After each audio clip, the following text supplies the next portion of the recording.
जय भीम मित्रांनो. मला फक्त आवाज व्यवस्थित येतोय का हे जरा सांगितलं तर बरं पडेल, किंवा मीही चेक करू शकते.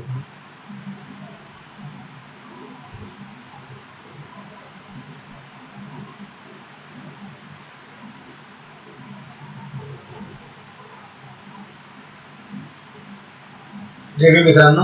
ओके, ठीक आहे. तर आवाज व्यवस्थित आहे. आता हे काय करायचा प्रयत्न करतोय मी, तर तुमच्या लक्षात आलं असेल मी काही रिकामा बसणारा माणूस नाही. काही ना काही करत असतो आणि माझ्याकडे रिसोर्सेस अवेलेबल आहेत. तर मला वाटलं काहीतरी करावं. काय करावं मग हे, तर मुळात माझा भाऊ सध्या जॉबसाठी प्रिपरेशन करतोय. तो MPSCची तयारी करतोय आणि त्याशिवाय सुद्धा आता भारताचे संविधान, द कॉन्स्टिट्यूशन ऑफ इंडिया, यानुसार भारत चालतो असं म्हणतात. तर ते काय आहे बाबा हे बऱ्याच लोकांना नसतं माहिती. आता जे MPSC UPSC करतात त्यांना माहीत असतं, पण आमच्या बाळासाहेबांना तो क्लास मिळाला नाही करायला, किंवा आता तर लॉकडाऊन आहे त्यामुळे ती अडचण येते. तर मला वाटलं की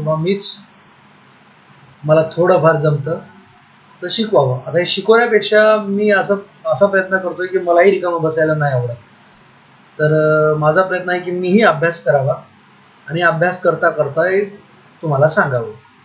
मग मला शिक्षक वगैरे समजण्यापेक्षा तुम्ही मला एक मोठा भाऊ असं समजलात, मोठा मित्रही समजलात तर ते बरं पडेल. त्या हिशोबानं आपण सोबत म्हणून अभ्यास करूया. म्हणजे मला कोणाला तरी शिकवायचंय असं वाटूनही मी अभ्यास करेन असं मला वाटतंय, म्हणून मी हे सुरू करतोय. ओके, तर आता हे थोडं स्लो शिकवणं होईल, कारण एकदम बेसिक वाल्या लोकांसाठी हे शिकवणं आहे. आणि शिकवता मी पाठही करून घ्यायचा प्रयत्न करेन.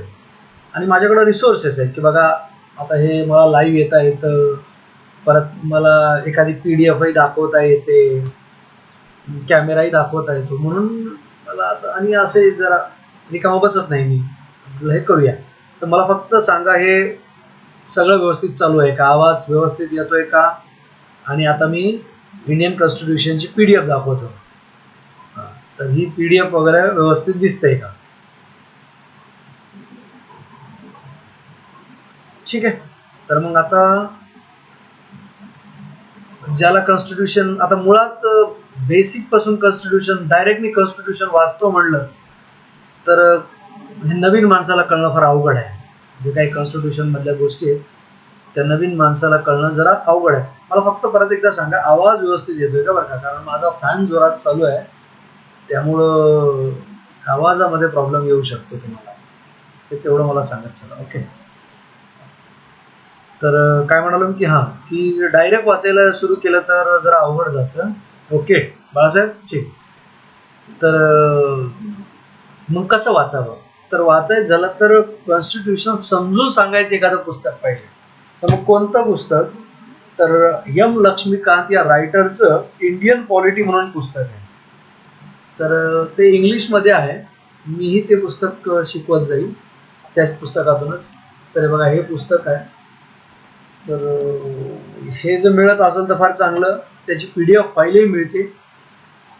जर कोणाला पाहिजे असेल आणि तसा मला मेसेज केला व्हॉट्सअप टेलिग्राम मेसेज तर मी फॉरवर्डही करेन. ओके, आणि हे यातून. आणि दुसरं जर अभ्यास करायचं झालं तर आता तुम्हाला नवीन तर विकत घेता येणार नाही. नवीन विकत घ्यायचं असतं तर हे पुस्तक घ्यायला पाहिजे असं म्हणालो असतो. काय, हे PM बक्षीचं युनिव्हर्सल लॉ पब्लिकेशनचं कॉन्स्टिट्यूशन ऑफ इंडिया, म्हणजे एवढंच कॉन्स्टिट्यूशनचं बुक आहे बघा. याच्यामध्ये एकदम बारीक अक्षरात लिहिलंय, पण सगळ्या महत्वाच्या गोष्टी यामध्ये आहेत.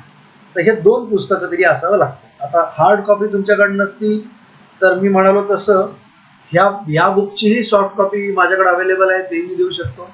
याची सॉफ्ट कॉपी मला मिळाली नाही, पण याची कॉन्स्टिट्यूशन आहे.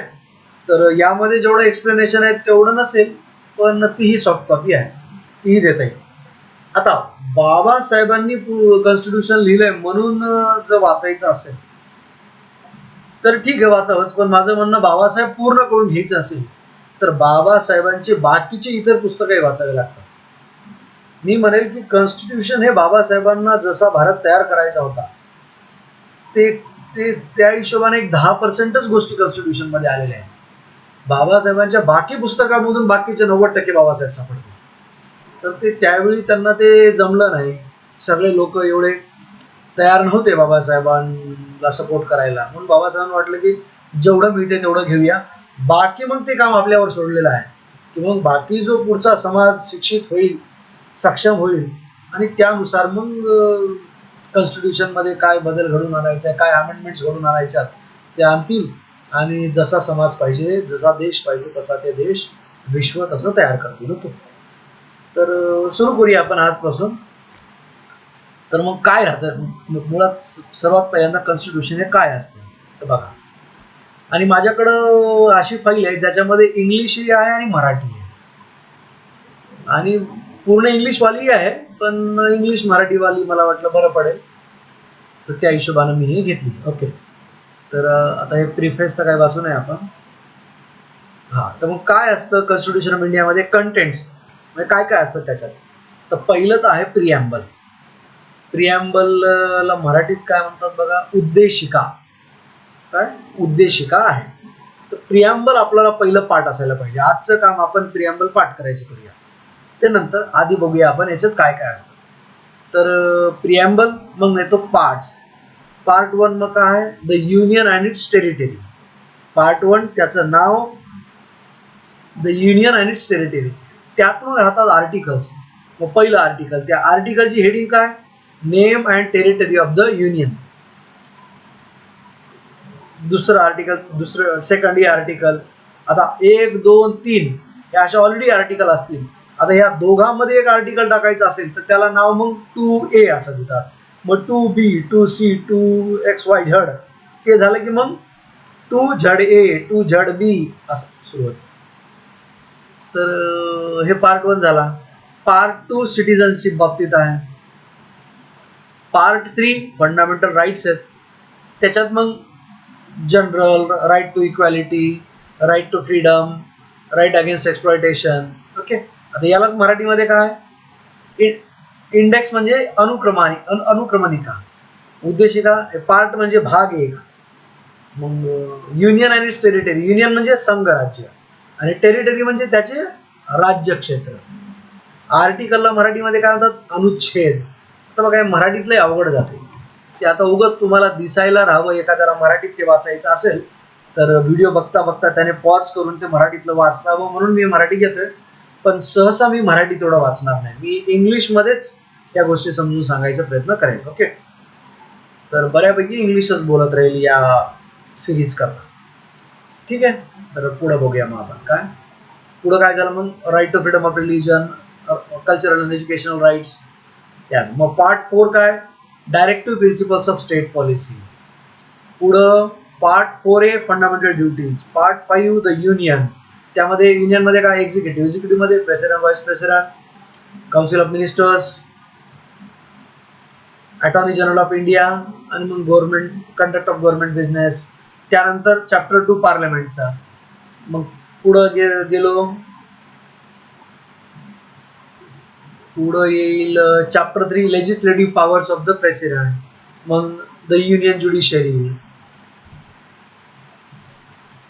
आणि मग controller and auditor general of India. आता हे सगळं युनियन बाबतीत झालं. असं सगळं स्टेट बाबतीत असतं. काय, जसं chapter 1 general, chapter 2 the executive, मग गव्हर्नर एक्झिक्युटिव्ह, मग काउन्सिल ऑफ मिनिस्टर्स, मग advocate general for the states, मग कंडक्ट ऑफ गव्हर्नमेंट बिझनेस. हे आणि अभ्यास करताना आपण सुरुवात पार्ट युनियन हे पार्ट पासून करणार आहोत. आणि युनियन आणि स्टेट्स हे दोन्ही एकत्रच करायचे, कारण बऱ्याच तुम्हाला हळूहळू लक्षात येईल की ते दोन पार्ट्स एक्झॅक्ट जवळपास सारखे सारखे. प्रेसिडेंट, व्हाईस प्रेसिडेंटच्या ठिकाणी गव्हर्नरचं नाव येतं, प्राईम मिनिस्टरच्या ठिकाणी चीफ मिनिस्टरचं नाव येतं, पार्लमेंटच्या ठिकाणी स्टेट लेजिस्लेचरचं नाव येतं. बाकी जवळपास सगळं सारखं राहतं. म्हणून हे दोन पार्ट एकदाच करायचे आणि सुरुवात त्याच्यानेच करणार आहोत आपण. ओके, पुढं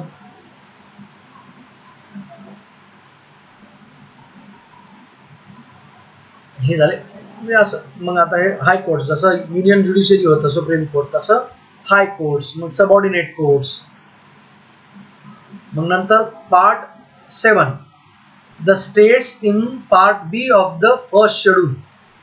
आता शेड्यूल म्हणजे लिस्ट जी याच्या शेवटी लावलेल्या आहेत, 12 लिस्ट आहेत आणि त्यातलं जो एकच आर्टिकल होतं ते रिपील्ड केलेलं आहे. रिपील केलं म्हणजे काढून टाकलेलं आहे. म्हणजे सध्या पार्ट 7 नाहीच आहे आपल्या कॉन्स्टिट्यूशन मध्ये. ठीक आहे, तो रिपील केला गेलेला आहे. मग पार्ट 8 राहतो युनियन टेरिटरी विषयी, पार्ट 9 पंचायत विषयी, पुढं पार्ट 9A म्युनिसिपालिटीज विषयी, 9B द कोऑपरेटिव्ह सोसायटीज विषयी, part 10 the scheduled and tribal areas, part 11 relations between the union and the states. मग येतं part 12 finance, property, contracts and suits.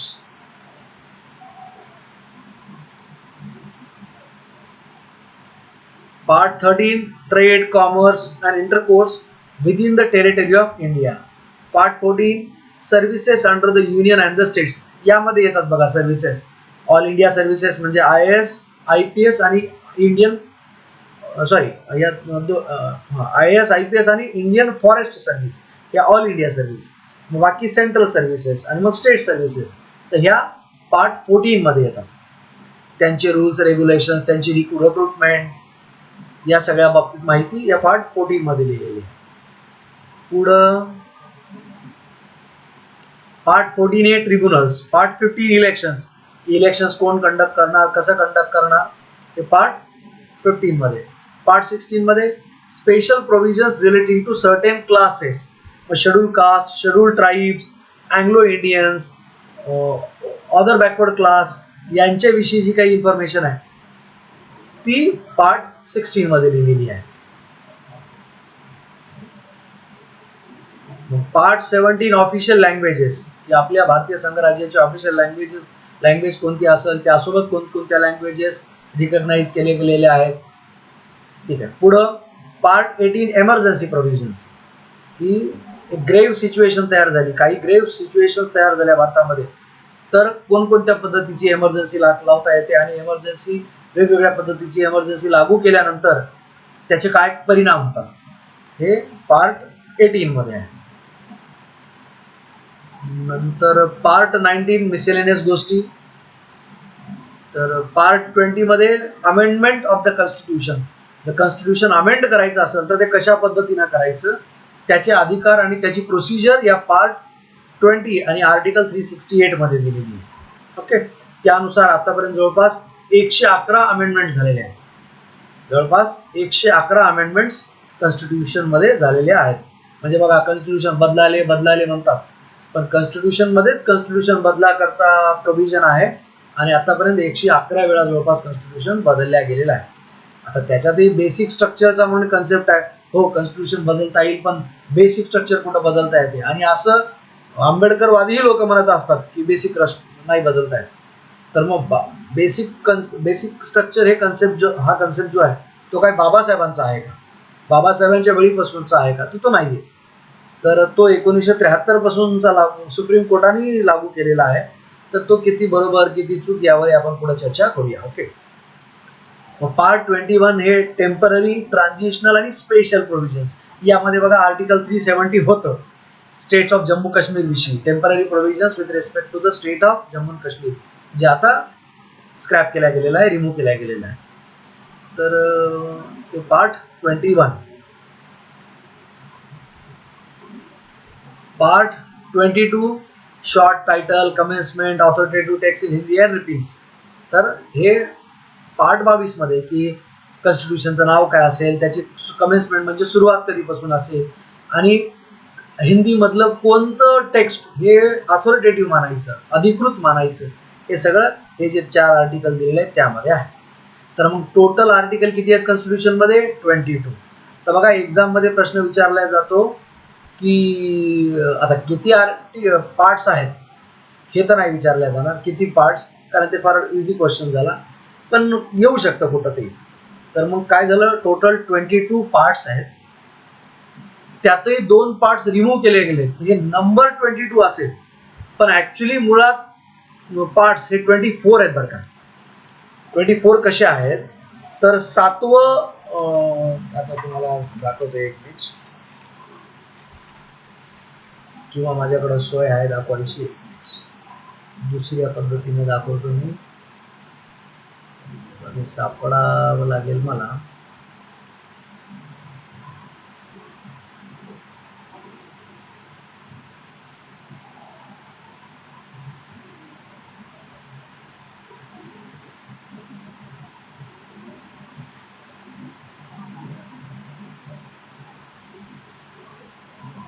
आणि या प्रत्येक चॅप्टर वरती माझ्याकडे मी क्वेश्चन्स काढून ठेवलेले आहेत, तर त्याचा अभ्यास करता येईल. एक मिनिट, तुम्हाला दिसत नसेल तर मला तुम्हाला दिसायची सोय करू द्या. 6 दिसते का हे मला सांगा बरं जरा. एक मिनिट, फार लहान दिसू नये, दिसणारच नाही असं होणार. तसं लहान दिसत असेल तर मी तेवढ्याला मोठं करतो.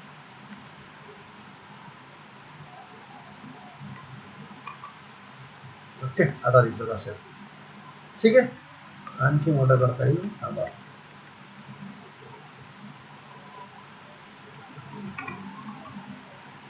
ओके, तर काय हे असं पार्ट 6 ला 7 नंबर आला, आणि पार्ट 7 नाहीच आहे, कारण आपण बघितलं तो रिपील केला गेलेला आहे, म्हणजे काढून टाकला गेलेला आहे. तर मग डायरेक्ट पार्ट 8 ला नाव 8 नंबर आलं, पार्ट 8 ला नंबर 8 आला, 9 ला 9 आला, पण 9A हे नवीन ऍड केलेलं आहे, त्याला नंबर 10 आला. 9B ला 11 आला, आणि 10 ला 12 आला. मासा 13, 14, 15, 16, 17. आता हाही पार्ट नवीन ऍड केला गेलेला आहे. 14A नवीन ऍड केलेला आहे. 14A पर्यंत 17 नंबर झाले बघा, आणि पार्ट 15 ला 18 नंबर आलाय. Part 19, part 20, part 21, part 22, part 23. Number चुकला का माझा कुठला? हा, नाही बरोबर आहे. हा, काय सांगतो बस काय, मी जेव्हा अभ्यास केला होता तेव्हा त्याच्यामुळे आता टोटल पार्ट्स किती झाले? 25 पार्ट्स झाले. एक मिनिट बघू द्या मला.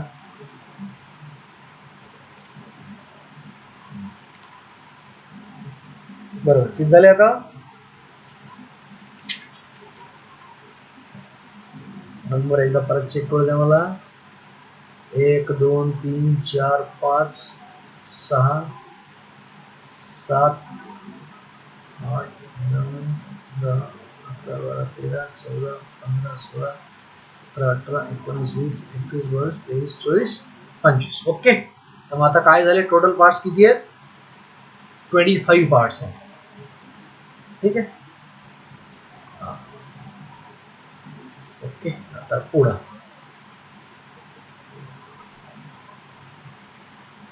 हे पार्ट्स बघितले. आता पुढे शेड्यूल.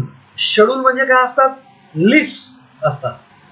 तर त्यामध्ये पहिली लिस्ट, फर्स्ट शेड्यूल, ज्यामध्ये स्टेट्स आणि युनियन बाबतीत काही माहिती असेल तर ते फर्स्ट शेड्यूल.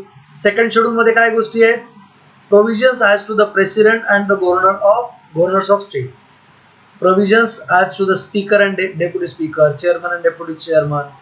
परत प्रोव्हिजन्स ॲज टू जजेस, provisions as to controller and auditor general of India.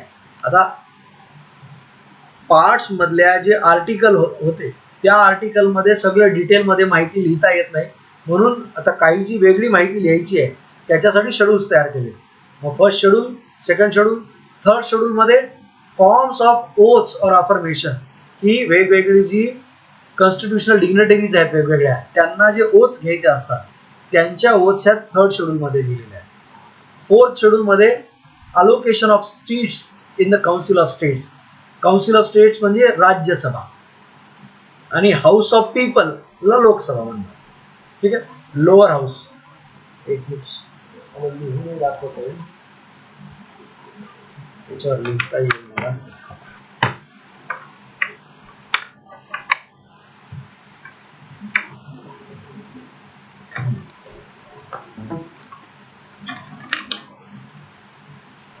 तर काय की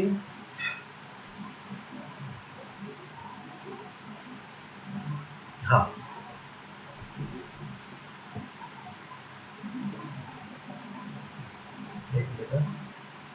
जरा लिहायची सोय बघू द्या मला.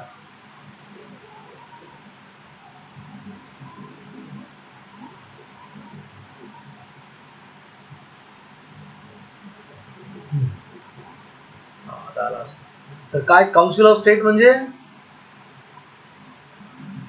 राज्यसभा. दिल्या जात नाही,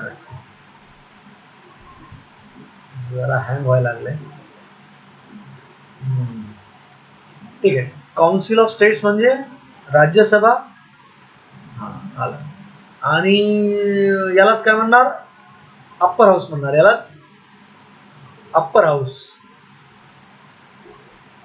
आणि house of people, house of people म्हणजे लोकसभा, आणि हे असतं लोअर हाऊस. आणि हाऊस ऑफ पीपल म्हणजे यातले जे प्रतिनिधी असतात हे डायरेक्ट लोकांकडून निवडून गेलेले असतात. आणि काउन्सिल ऑफ स्टेट राज्यसभेमधले जे असतात ते डायरेक्ट लोकांकडून निवडून गेलेले नसतात, ते प्रत्येक राज्याच्या विधान परिषदेद्वारे निवडून गेलेले, सॉरी विधानसभेद्वारे निवडून गेलेले असतात. प्रत्येक राज्याच्या स्टेट लेजिस्लेचर मधून जे आमदार असतात ते आमदार लोक हे राज्यसभेचे खासदार निवडून देतात, आणि लोकसभेचे खासदार हे डायरेक्ट लोकांद्वारे निवडून गेलेले जातात. आणि मग फोर्थ शेड्यूल मध्ये काय की allocation of seats in the council of states. ह्या राज्यसभेमध्ये आपले जे काही 29 स्टेट्स आहेत आणि 7 युनियन टेरिटरीज आहेत, तर यातल्या प्रत्येक राज्याला किती मेंबर, यातल्या प्रत्येक राज्यामधून किती मेंबर या राज्यसभेमध्ये जावेत, याची आकडे हे या फोर्थ शेड्यूल मध्ये लिहिलेले आहे. पुढं फिफ्थ शेड्यूल मध्ये काय, provisions as to the administration and control of schedule areas and schedule tribes विषयी. सिक्स्थ शेड्यूल मध्ये आहेत tribal areas in states of Assam, Meghalaya, Tripura आणि मिझोरम. सेवन्थ शेड्यूल मध्ये युनियन लिस्ट, स्टेट लिस्ट आणि कॉन्करंट लिस्ट. ही काय लिस्ट असते की युनियन लिस्ट म्हणजे यामधले जे काही आयटम्स आहेत, यामधल्या ज्या काही नोंदी आहेत त्यांच्यावरती फक्त युनियन गव्हर्नमेंटलाच एक्सक्लुझिव्ह राईट आहे कायदे बनवायचा आणि ते कायदे अंमलात आणायचा, युनियन लिस्ट. स्टेट लिस्ट मध्ये जे काही नोंदी आहेत, जे काही सब्जेक्ट्स आहेत त्यांच्यावरती कायदे बनवायचा आणि कायदे अंमलात आणायचा हा एक्सक्लुझिव्ह राईट स्टेटचा आहे. म्हणजे युनियन लिस्ट मधल्या लिस्ट आयटम वरती स्टेट काही करू शकत नाही. तसंच स्टेट लिस्ट मधल्या जे काही आयटम आहेत त्यांच्यावरती युनियन गव्हर्नमेंट कायदा करू शकत नाही, कायदा अंमलात आणू शकत नाही. हा काही एक्सेप्शनल केसेस मध्ये ते आणू शकेल, पण सहसा नाही आणू शकत बरं का. नाहीतर आपल्याला बघा जनरली काय वाटत असतं की युनियन म्हणजे मोठा आणि स्टेट म्हणजे त्याचा छोटा भाग, पण तसं नसतं. काही गोष्टीमध्ये स्टेटला वेगळं अधिकार क्षेत्र असतं की ज्याच्यामध्ये युनियन गव्हर्नमेंटलाही हस्तक्षेप नाही करता येत. आणि लिस्ट 3 जी कॉन्करंट म्हणजे दोघांची मिळून असलेली लिस्ट आहे, ज्यामध्ये स्टेटलाही करता येतं आणि युनियनलाही कायदा करता येते. पण त्याच्यातही अशा प्रोव्हिजन्स आहेत की जर युनियननी त्यामध्ये आधीच कायदा केलेला असेल तर तो स्टेटने अंमलात आणावा, किंवा मग स्टेटने आधी आणला असेल आणि त्याच्यात नंतर युनियनने आणला असेल तर तो युनियनचाच कायदा ग्राह्य मानला जावा, अशा बऱ्याच साऱ्या गोष्टी. ओके. पुढं 8th शेड्यूल मध्ये आहे लँग्वेजेस. एक मिनिट. 8th शेड्यूल मध्ये आहेत लँग्वेजेस. 9th शेड्यूल मध्ये validation of certain acts and regulations, हे काय बघू आपण. 10th शेड्यूल मध्ये प्रोव्हिजन्स आहेत to disqualification on grounds of defection. म्हणजे आमदार किंवा खासदार निवडून आल्यानंतर एक पार्टी सोडून दुसऱ्या पार्टीमध्ये जेव्हा जातात तेव्हा कोणत्या कंडिशन खाली त्यांचं जे सदस्यत्व आहे ते टिकून राहील आणि कोणत्या कंडिशन खाली त्यांचं सदस्यत्व टिकून राहणार नाही, याबाबतच्या गोष्टी या 10th शेड्यूल मध्ये लिहिलेल्या आहेत. 11th schedule powers, authority and responsibilities of panchayat विषयी. 12th शेड्यूल हे म्युनिसिपालिटी विषयी. तर बघा मग यामध्ये क्वेश्चन्स कसे येतात की हा पार्ट ह्या विषयी आहे, हे शेड्यूल ह्या विषयी आहे, त्याच्यामुळे हे जनरली माहित पाहिजे. ठीक आहे. आणि किंवा जोड्या लावामध्ये येतं तर हे माहित पाहिजे. ओके ठीक आहे. तर काय झालं, 25 पार्ट झाले आणि 12 शेड्यूल झाले. ठीक आहे. आता अपेंडिक्स म्हणजे नंतर लावलेल्या गोष्टी, त्या काय एवढ्या महत्वाच्या नाही, सोडून देऊ आपण. ठीक आहे. आता बघा शेड्यूल म्हणजे त्याला अनुसूची म्हणतात मराठीमध्ये. ते काय मराठीत जास्त अवघड जाते. आणि अपेंडिक्स म्हणजे परिशिष्ट, नंतर लावलेल्या गोष्टी. ठीक आहे. आता आपल्याला इथून बघायचे भारताचे संविधान प्रिॲम्बल, उद्देशिका. तर आजचं आपलं काम प्रिॲम्बल पाठ करायचं. तर मी आशा करतो की हे तुम्हाला दिसत असेल सगळं. ओके एक मिनिट, असं दिसत तर खाली जाऊ आपण. आता दिसत असेल. ठीक आहे. ओके. तर ज्यांना दिसत असेल त्यांना माझा एक प्रश्न, बरं हे एकदा वाचा तुम्ही आणि यामध्ये सब्जेक्ट कोणता आहे आणि त्याच्यानंतरचा मेन व्हर्ब कोणता आहे हे मला सांगा बरं. सब्जेक्ट कोणता आणि त्याच्यानंतरचा मेन व्हर्ब कोणता, बाळासाहेब सांगा बरं, त्याहून मला कळेल की लक्षात येते तुम्हाला. शांत बसतो तोपर्यंत मी जरा दरवाजा लावून येतो, आवाज येत नाही.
सांगा बरं सब्जेक्ट कोणता. बाळासाहेब आहात का बाळासाहेब?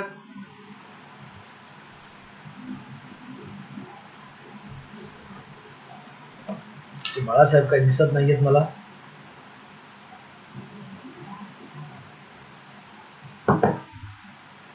किंवा मग पॉज करा आणि तुमचं तुम्ही शोधून काढा त्यातला सब्जेक्ट कोणता आणि मेन वर्ब कोणता. बरं okay, we the people of India. हा ठीक आहे. आता हे झाला, हे काय झाला, सब्जेक्ट झाला असेल.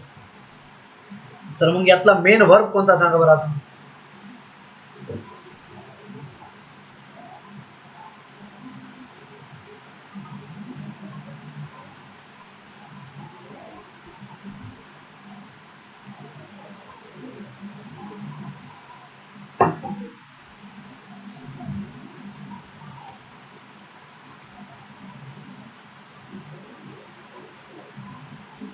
मेन वर्ब कोणता यातला.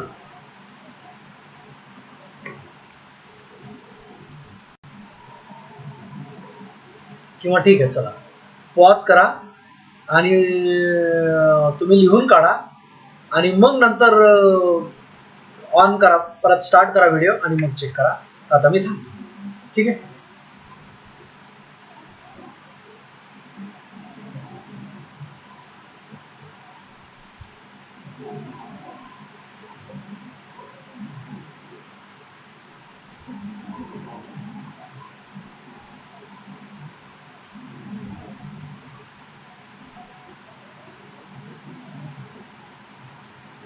ओके ठीक आहे. हा आता बघा आमच्या बाळासाहेबांची चुकी झालेलीच आहे. तर काय याचं सांगतो मी. यात आहे वी हा मेन सब्जेक्ट आहे आणि मेन वर्ब याचा जो आहे तो येतो इथे अडॉप्ट, इनॅक्ट अँड गिव्ह. कसं तर बघा याचा अर्थ काय होतो. आम्ही अडॉप्ट करतो म्हणजे काय करतो मराठीत त्याला अडॉप्टला काय शब्द आहे अंगीकृत, अधिनियमित आणि अर्पण. म्हणजे अडॉप्ट म्हणजे अंगीकृत,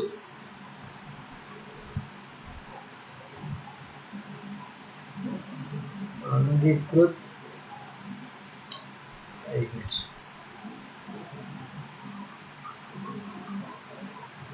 मिनिट काय आहे अंगीकृत, अधिनियमित आणि स्वअर्पित. मग काय झालंय कसं आहे की आम्ही अंगीकृत करतो, अधिनियमित करतो आणि स्वतःला देऊन घेतो हे constitution. Give to our selves आम्हाला देऊन घेतो हे संविधान. आता डू हिअर बाय म्हणजे या पद्धतीने देऊनच घेतो याकरता ते डू आले की आम्ही या पद्धतीने देऊनच घेतो, अंगीकृतच करतो, अधिनियमितच करतो हे संविधान. मग बाकीचं सगळं काय तर बघा बाकीचं कसं आहे. वी आम्ही, द पीपल ऑफ इंडिया आम्ही भारताचे लोक. एक मिनिट मला बघू द्या सगळं व्यवस्थित दिसतंय का तुम्हाला. हा ठीक आहे. हा चुकी डिलीट नाही करायचं बाळासाहेब, बघू द्या मला कसं कळलं मग. चुकी झालीच झाली. चुकी जेवढ्या जास्त चुका झाल्या तेवढं बरं आणि जेवढ्या लवकर झाल्या तेवढं बरं पडतं. ओके. नाहीतर जास्त वय झाल्यानंतर त्या चुका होऊ लागल्या तर आपल्याला अपमान वाटायला लागतो की अरे एवढा मी मोठा झालो एवढा अभ्यास केल्यानंतर ह्या बेसिक चुका व्हायला लागल्यात असं वाटायला लागतं. ठीक आहे. तर चुकांना लाजायचं नाही. तर काय आहे वी आम्ही, द पीपल ऑफ इंडिया भारताचे लोक, हॅव्हिंग सोलेमली रिझॉल्व्ड. सोलेमली म्हणजे त्याला काय म्हणता येईल बघा आता मराठीत शब्द बघू आपण. नम्रपणे किंवा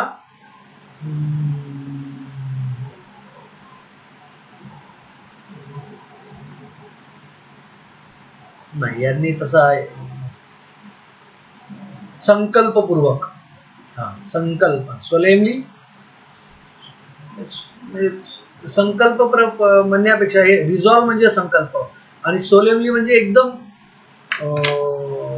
प्युअर पद्धतीने. बघतोच आपल्याला सोय आहे बघायची तर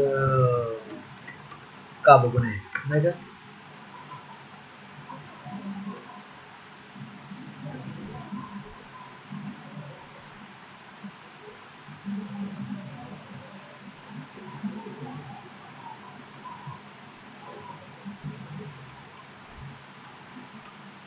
गंभीरपणे सोलेमनीला गंभीरपणे म्हणले एकदम विधियुक्त पवित्र पद्धतीने म्हणालच होतं ना प्युअर म्हणजे पवित्र पद्धतीने. तर काय की आम्ही भारताचे लोक गंभीरपणे पवित्रपणे निश्चय करून हॅव्हिंग रिझॉल्व्ड म्हणजे निश्चय करून. कशाचा निश्चय करून टू कॉन्स्टिट्यूट इंडिया भारताला तयार करून. इनटू कशात भारताला तयार करून एका सोव्हेरियन सोशलिस्ट सेक्युलर डेमोक्रेटिक रिपब्लिक मध्ये भारताला एका सार्वभौम साम्यवादीच म्हणतात तर बघू द्या बऱ्याला समाजवादी म्हटले साम्यवादी नाही असा थोडा फरक पडतो. भारताला एक सार्वभौम समाजवादी कारण या प्रत्येक शब्दाचा अर्थ मोठा आहे आणि ह्या प्रत्येक शब्दावरती पुस्तकं लिहिल्या जातात. तर आपल्याला तेवढा अभ्यास नाही करायचा पण थोडंफार जमत तसं. ओके. तर आम्ही भारताचे लोक एकदम प्रामाणिकपणे निश्चय करून. कशाचा निश्चय करून भारताला कॉन्स्टिट्यूट करण्याचा निश्चय करून, भारताला तयार करण्याचा निश्चय करून. कशामध्ये भारताला तयार करण्याचा निश्चय करून एक सार्वभौम समाजवादी धर्मनिरपेक्ष डेमोक्रॅटिक रिपब्लिक धर्मनिरपेक्ष लोकशाही गणराज्य धर्मनिरपेक्ष लोकशाही गणराज्यामध्ये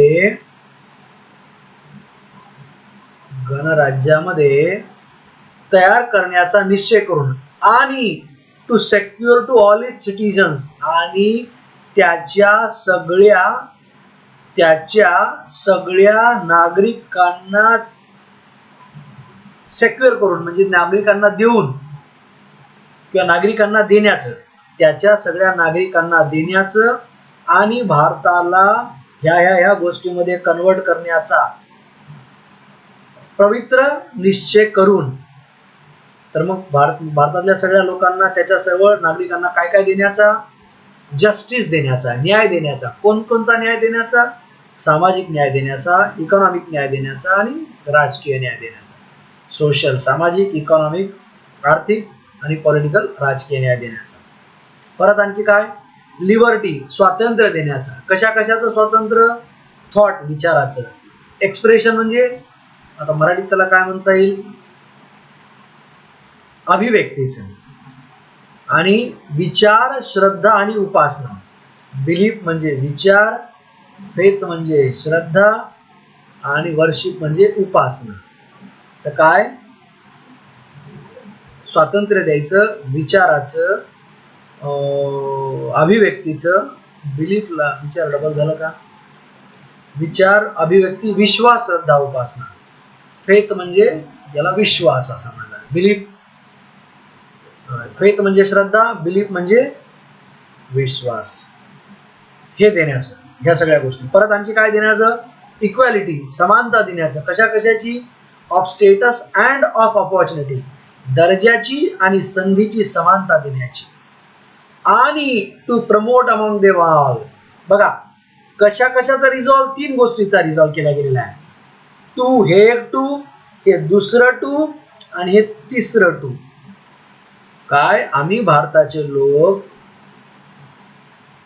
पवित्रपणे निश्चय करून, कशा कशाचा निश्चय करून?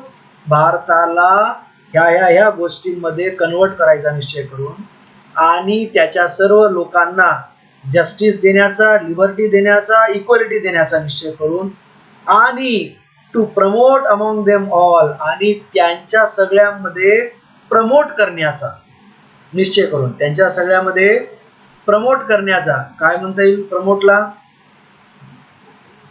प्राप्त करून देण्याचा, ते प्रसार करण्याचा, त्यांच्या सगळ्यामध्ये प्रसार करण्याचा. कशाचा प्रसार करण्याचा? फ्रॅटर्निटी. फ्रॅटर्निटी म्हणजे बंधुभाव. यांनी अधिकृत शब्द कोणता वापरलाय बघूया आपण? बंधुता, बंधुभाव. आणि प्रमोटला त्यांनी प्रवर्धित शब्द वापरलाय. एवढी मराठी आपण वापरायची नाही, ठीक आहे? तर मग काय काय कशा कशाचं त्यांनी सोलेम रिझॉल्व केलाय? भारताला ह्या गोष्टीमध्ये कन्वर्ट करायचा, त्यातल्या सर्व नागरिकांना ह्या गोष्टी द्यायचा आणि त्यांच्यामध्ये प्रमोट करायचा. काय प्रमोट करायचं? बंधुता प्रमोट करायची. कसं बंधुता प्रमोट करायची? Assuring the dignity of the individual and the unity and integrity of the nation. नुसती बंधुता नाही करायची, नुसती बंधुता प्रमोट नाही करायची, तर प्रत्येक इंडिव्हिज्युअलला त्याची डिग्निटी देत, प्रत्येक व्यक्तीला त्याची डिग्निटी देत आणि the unity and integrity of the nation काय अश्युअर करत. काय काय अश्युअर करत? प्रत्येक इंडिव्हिज्युअलची डिग्निटी अश्युअर करत आणि देशाची युनिटी आणि इंटिग्रिटी अश्युअर करत त्या सगळ्यामध्ये फ्रॅटर्निटी पसरवण्याचा. 3 गोष्टी काय काय झाल्या? की भारताला ह्या गोष्टीमध्ये कन्वर्ट करण्याचं, भारतातल्या सगळ्या नागरिकांना ह्या गोष्टी देण्याचं आणि त्यांच्या सगळ्यामध्ये फ्रॅटर्निटी प्रमोट करण्याचं, पण अश्युअर करत, खात्री करत की प्रत्येक इंडिव्हिज्युअलची डिग्निटीची खात्री करत आणि देशाच्या युनिटी आणि इंटिग्रिटीची खात्री करत फ्रॅटर्निटी प्रमोट करायचं. या 3 गोष्टींचं आम्ही पवित्रपणे रिझॉल्व केल्यामुळे, रिझॉल्व करून, हॅव्हिंग रिझॉल्व करून इन आवर कॉन्स्टिट्युएंट असेंब्ली, आपल्या या किंवा आमच्या या कॉन्स्टिट्युएंट असेंब्लीमध्ये this 26th day of November 1949 ह्या आमच्या या कॉन्स्टिट्युएंट असेंब्लीमध्ये या 26 नोव्हेंबर 1949 रोजी आम्ही ठामपणे या अशा पद्धतीने ठामपणे अंगीकृत करतो, अधिनियमित करतो आणि स्वतःला देऊन घेतो हे कॉन्स्टिट्यूशन, असा त्याचा अर्थ आहे. कळलं का?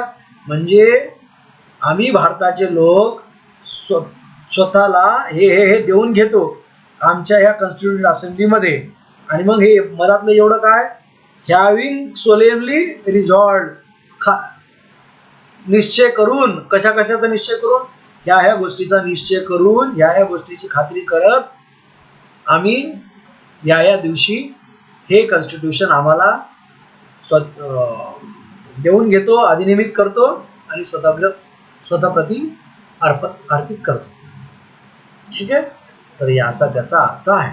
तर मग आजचं काम काय बाळासाहेब, की हे कॉन्स्टिट्यूशन इंग्लिश मध्ये जसच्या तसं पाठ करायचं. आता या दोन गोष्टी आहेत बघा. या दोन गोष्टी काय आहेत, हे नंबर 1 इथे दिलेला आहे, दिसतंय का तुम्हाला? हा, हे नंबर दिसते आणि मग ब्रॅकेट केलंय, वाटल्यास दिसतंय काय, हे 1 नंबर आणि ब्रॅकेट केलाय. परत त्याच्यानंतर इथं 2 नंबर लिहिलाय आणि परत ब्रॅकेट केलाय. हे काय आहे 1 नंबर 2 नंबर, तर याच्या खाली अशी माहिती दिलेली असते. एक नंबर काय आहे, सबस्टिट्यूटेड. सबस म्हणजे सबस्टिट्यूटेड म्हणजे बदल केला गेलेला आहे, त्याच्या ठिकाणी ठेवलेला गेलेला आहे. By the constitution 42nd amendment act 1976. कॉन्स्टिट्यूशनच्या 42व्या अमेंडमेंट ऍक्ट द्वारे 1976च्या. आता S2 हे काय मला कळालं नाही, हे एवढं S2 चा अर्थ काय माहित नाही, ते सोडून द्या. फॉर हे सबस्टिट्यूट केल्या गेलेलं आहे for sovereign socialist republic with effect from WEF म्हणजे विथ इफेक्ट फ्रॉम 3rd जानेवारी 1977. आता इफेक्ट काय गरजेचं नाही एवढा, पण सबस्टिट्यूट केल्या गेलेला आहे कॉन्स्टिट्यूशनच्या 42. याचं काय लक्षात ठेवायचं, शॉर्ट फॉर्म मध्ये असं घ्यायचं, 42A76 म्हणजे 42nd amendment of 76, 42nd amendment of 1976 याद्वारे सबस्टिट्यूट केलंय. फॉर म्हणजे साठी, म्हणजे ह्याच्यासाठी जे ब्रॅकेट मध्ये वर गोष्ट लिहिलेली आहे ती सबस्टिट्यूट केलेली आहे. मग कशासाठी, सोव्हियन डेमोक्रॅटिक रिपब्लिक, म्हणजे 3च शब्द होते बघा, पण इथं किती झालेत, 1 2 3 4 5 झालेत. सोव्हियन डेमोक्रॅटिक रिपब्लिक एवढेच 2 शब्द होते, पण हे सोशलिस्ट आणि सेक्युलर हे 42nd अमेंडमेंट ऑफ 76 याद्वारे हे 2 शब्द ऍड केले गेलेले आहेत. म्हणून काय लिहिलंय, सबस्टिट्यूटेड, म्हणजे हे 5 शब्द सबस्टिट्यूट केल्या गेले त्या आधीच्या 3 शब्दाच्या ठिकाणी bye 42nd constitution amendment of 76. तर हे सुद्धा लक्षात ठेवावं लागते की आधी काय होतं त्याच्या ठिकाणी हे नवीन 2 शब्द ऍड केले ते 42व्या कॉन्स्टिट्यूशन अमेंडमेंट मुळे, आणि त्याचे वर्ष कोणतं 76. आता ह्यावेळी हे लक्षात ठेवावं लागतं, ते लक्षात ठेवलं तर सोपं पडतं की काय 76च्या दरम्यान प्राईम मिनिस्टर कोण होतं आणि कशामुळं, मग ते त्या प्राईम मिनिस्टरची काय पॉलिसी होती त्यामुळे हे बदलल्या गेलेलं असेल. तर 76ला प्राईम मिनिस्टर हे आपल्या इंदिरा गांधी होत्या आणि 1975 ते 1977 अशी एमर्जन्सी होती. तर एमर्जन्सीच्या काळामध्ये त्यांनी ते बदललेलं आहे कॉन्स्टिट्यूशन. आणि एवढ्याच नाही तर हे 42nd कॉन्स्टिट्यूशन अमेंडमेंट द्वारे एवढ्या जास्त गोष्टी बदलल्या गेलेल्या होत्या की असं म्हणल्या जाते की हे 42nd कॉन्स्टिट्यूशन अमेंडमेंट म्हणजे मिनी कॉन्स्टिट्यूशनच आहे, मिनी कॉन्स्टिट्यूशनच आहे. ओके. त्यानंतर मग 1977ला नवीन सरकार आलं आणि त्यांनी 44th अमेंडमेंट द्वारे त्यातल्या बऱ्याच गोष्टी परत जशा होत्या तशा केल्या, पण बऱ्याच ठेवल्या सुद्धा. तर ते जसं पुढे आलं तसं बघू. तर ही गोष्टी लक्षात ठेवावं लागेल काय, की ही 42nd अमेंडमेंट ऑफ 76 द्वारे हे जे आधी 3 शब्द होते त्याच्या ठिकाणी 2 शब्द ऍड करून बदल केला गेलेला आहे. ओके, ही एक गोष्ट झाली. आणि दुसरं ब्रॅकेट काय आहे, 2 number, unity and integrity of the nation bracket मध्ये आहे. ते काय, सबस्टिट्यूटेड बाय S2. आता S2 माहित नाही. हे इबिड म्हणजे इबिडचा अर्थ च्या ऐवजीच किंवा त्याच्या ठिकाणी दुसरी गोष्ट, हे लॅटिन वर्ड आहे, तुम्ही गुगल सर्च केलं तर कळून जाईल. तर सबस्टिट्यूटेड बाय त्या 2 नंबर 2 द्वारे for unity of the nation. मग आता with effect from 3 unity of the nation याच्या ठिकाणी युनिटी ऑफ द नेशनच्या ठिकाणी इंटिग्रिटी हा शब्द ऍड केलेला आहे. तर युनिटी अँड इंटिग्रिटी, मग फरक काय बघा. तर फरक काय आहे तर बघा, मी दिसतो का व्हिडिओ मध्ये, एक मिनिट बघू द्या मला. तर फरक काय, तर युनिटी म्हणजे असं आणि इंटिग्रिटी म्हणजे हे असं, की जास्त ते घट्ट, त्याची एकमेकाचे संबंध जास्त वाढले म्हणजे ती इंटिग्रिटी झाली. युनिटी म्हणजे फक्त एकत्र आले. ठीक आहे. तर हे असं. तर काय काय शिकलो आपण, की 25 पार्ट्स आहेत, 12 शेड्यूल्स आहेत. प्रत्येक पार्ट मध्ये काय आहे हे आताच लक्षात नाही ठेवलं तरी चालेल, कारण जसं जसं आपण प्रत्येक पार्टचा डिटेल अभ्यास करू तसं तसं त्या पार्ट्स मध्ये काय आहे ते लक्षात येत जाईल. शेड्यूल मध्ये वेळोवेळी आपण शेड्यूल कडे जात राहू तर ते शेड्यूलही लक्षात येत राहतील. तर सध्या फक्त एवढं लक्षात ठेवायचं की 25 पार्ट्स आहेत, 12 शेड्यूल आहेत आणि प्रिॲम्बल पाठ करायची. We the people of India having solemnly resolved to constitute India into a sovereign socialist secular democratic republic and to secure to all its citizens justice, social, economic, political, liberty of thought, belief, liberty of thought, expression, belief, faith and worship. पुढं equality of status and an opportunity, and to promote among them all fraternity, assuring the dignity of the individual and the unity and integrity of the nation. In our Constituent Assembly, this 26th November of 1949, do hereby adopt, enact and give to ourselves this constitution. अशा पद्धतीने ते पाठ होणार आहे. ठीक आहे. हे असं पाठ करायचं आणि त्यातल्या दोन गोष्टी लक्षात ठेवायचं. काय की 42nd अमेंडमेंट ऑफ 76 द्वारे जे काही 3 शब्द होते, काय सोव्हरियन डेमोक्रॅटिक रिपब्लिक, त्याच्या ठिकाणी 2 शब्द ऍड केले, सोशलिस्ट सेक्युलर. आणि पुढं त्याच अमेंडमेंटद्वारे युनिटी ऑफ द नेशनच्या ऐवजी एक शब्द ऍड केला, unity and integrity of the nation. तर आजच्या दिवसाकरता एवढं. तर बाकी बघू. आणि रोज 4 ते 6, 4 ते 5 किंवा 4 ते 6 हा पॉलिटीचा क्लास घ्यावा असं म्हणतोय मी. क्लास नाही, आपण सोबत अभ्यास करू याचा. बाकी तुम्हाला काही तुमचे सजेशन्स असतील तर मला ते कमेंट करून सांगत चला. पण व्हिडिओ आवडत असतील तर नक्की लाईक करत चला, कमेंट करत चला, शेअर करत चला आणि सबस्क्राईब करा आणि बेल आयकॉन तर दाबाच, जेणेकरून हे मॅक्झिमम लोकांपर्यंत व्हिडिओ पोहोचतील आणि मला हे व्हिडिओ करायला जोश येत राहील आणि आपल्या सगळ्यांचा फायदा होत राहील. Okay, so that's it for today. Thank you very much. See you next time.